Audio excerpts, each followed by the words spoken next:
I've never done anything like this out in the middle of public, but I wanted to do an update video, and I had this idea to just sit here on my DYU S2 and talk about a few things about the channel. I found this cool bike crossing sign, so let's do it. So we went out yesterday and shot a Rattan LM750 and Espen Sport video, just riding around, vlog type. No plan other than just to ride to the park and take some pictures. This is the same park that we were at yesterday. I decided to come back. There was hardly anybody here yesterday, so I figured it'd probably be the same today. So I just wanted to talk about the few things we got going on the channel, and that's really what this video is about today. I got a whole list of stuff, so I'm going to be reading a lot off my phone, so bear with me. Like I said, this is the first time I've ever made a video like this out in public. So this is just my 2022 channel updates and what we got going on. If you follow me on social media, you'll know that I've been getting a lot of inventory. So you say, hang on just a second.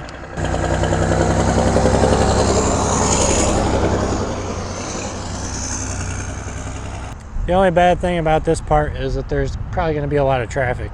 So the first thing, I got check mark boxes, so if I get distracted by cars, I know where I'm at. I wrote a whole list of stuff. So I got the two new Espen e-bikes, the Nesta and the Sport. They both arrived with a little bit of damage. The Sport wasn't too bad, it was just a couple minor things. And the Espen's derailleur guard attachment, that part broke off. It was bent up into the wheel. I tried to bend it back a little bit, and I barely bent it, and it must have been cracked halfway through already, and it just broke off. So they sent me that. That should be here, I believe, tomorrow. For the Sport, I'm getting the front and rear racks. They were supposed to come with the bike, they didn't. So I will install those and show you what those look like as well. So we took a first ride on the Espen Sport, and I have to say I really like that bike. However, yesterday when we went on our ride, the battery was pretty much completely depleted before we even got home. So I don't really know what the battery life is there. We'll have to check it out, but I believe it's got like a 13 or 14 amp hour battery, something around there. So it should be able to keep up with the Rattan. But the Rattan had half a battery left, so we could maybe do 40 miles. I rode PAS 5 and throttle only pretty much the whole time, so that could be possibly why the Espen didn't do so well. But we are on a fast, busy road. We got to keep up with traffic as much as we can. The next thing I'm going to be doing is a first ride on the Nesta as soon as those parts get here. Sorry about all the background noise. I know it's probably terrible. I'll try to cut some of it out, but there's sirens. I'm out in public.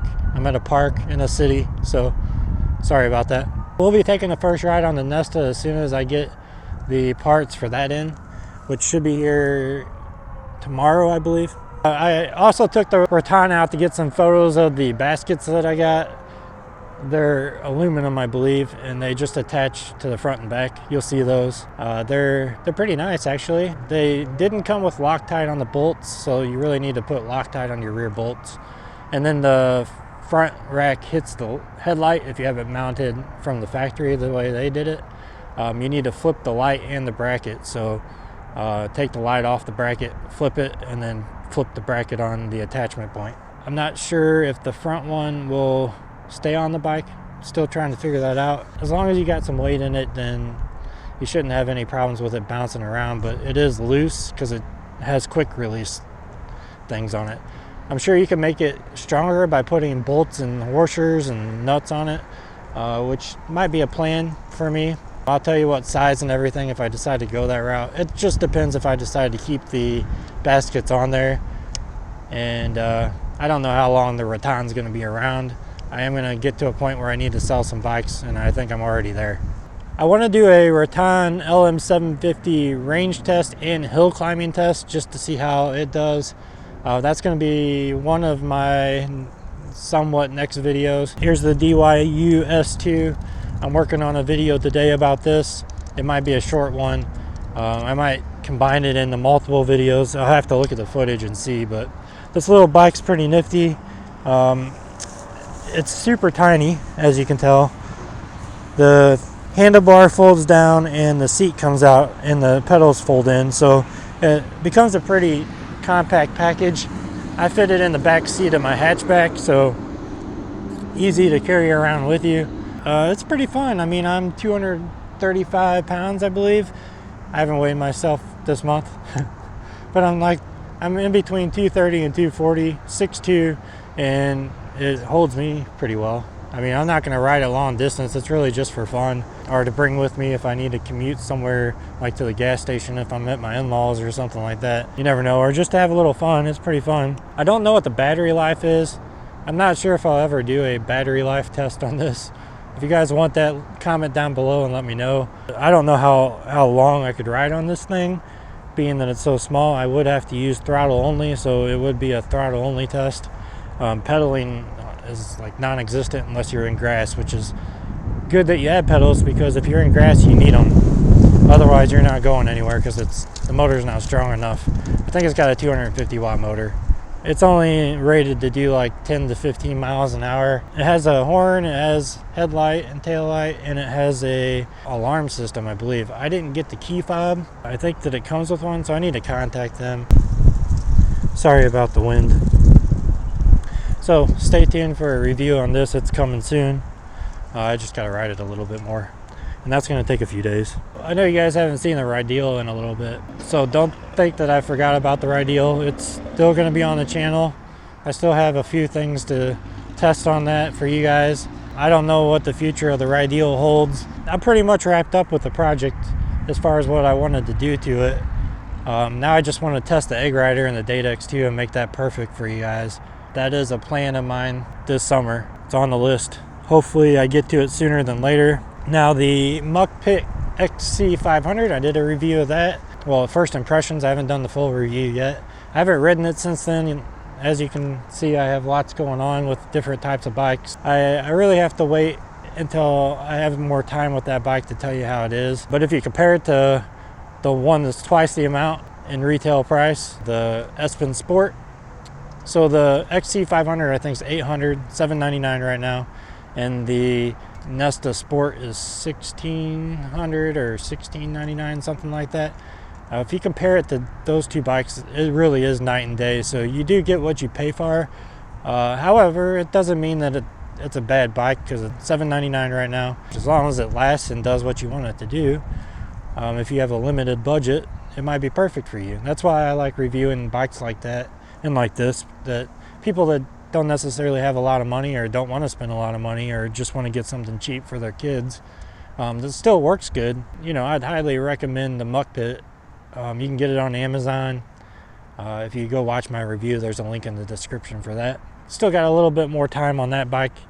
And then I don't know if I'm going to keep it. I like it that it doesn't cost a lot of money, so if I want to take it to the grocery store, you know, I'll pull the battery out. If it gets stolen, you know, of course I'll be upset, but it wouldn't be like if somebody stole my Rideal or my Espen Sport. So I just kind of, you know, think of it like that. And lastly, the final thing I want to talk about is my next series of videos. I have a series plan. I'm not sure the release date yet. More to come on that. But episode 1 is going to be explaining everything, telling you my ideas and what I have planned for that. What it is it's going to be something related to a fat tire e-bike challenge. Now, I don't know if that's going to be necessarily the name of it. I'm still sorting the ideas out in my head. But what I'm going to do is put 4 e-bikes. I mean, I have it all planned. I just don't know the name of the video yet. But I'm going to put 4 e-bikes together. 2 of them are going to square off that are similar in price and specs. The other 2 are going to square off that are similar in price and specs. And they're going to battle against each other. And then we're going to talk about it and have videos and do different tests for each one. So stay tuned. That's going to be a pretty cool series, I think, and something that you guys will probably look forward to. I would say that's probably going to be coming out once spring hits, so I'll start that series. Can't do a whole lot now because it's kind of like winter, springtime, where it's 61 day and then it's gonna snow a couple days later. We'll see what happens with that, but there's gonna be a limited time on all of these bikes right now, so I don't know when I'm gonna start the series, that's all. I wanted to announce it because it is something I'm working on behind the scenes, and should be coming soon. So thanks for watching. If you guys have anything on the channel that you want to see and you're watching this video, please go down there and hit the subscribe button. They're all coming. They're just, I gotta spend time on them, so it takes a little bit of time. Again, I'm out in a public park. There's people walking around and cars driving by, so sorry if I'm a little off here and there, but that's it for the video. I'll see you guys in the next one. Expect a couple more videos coming this week very soon. Thank you.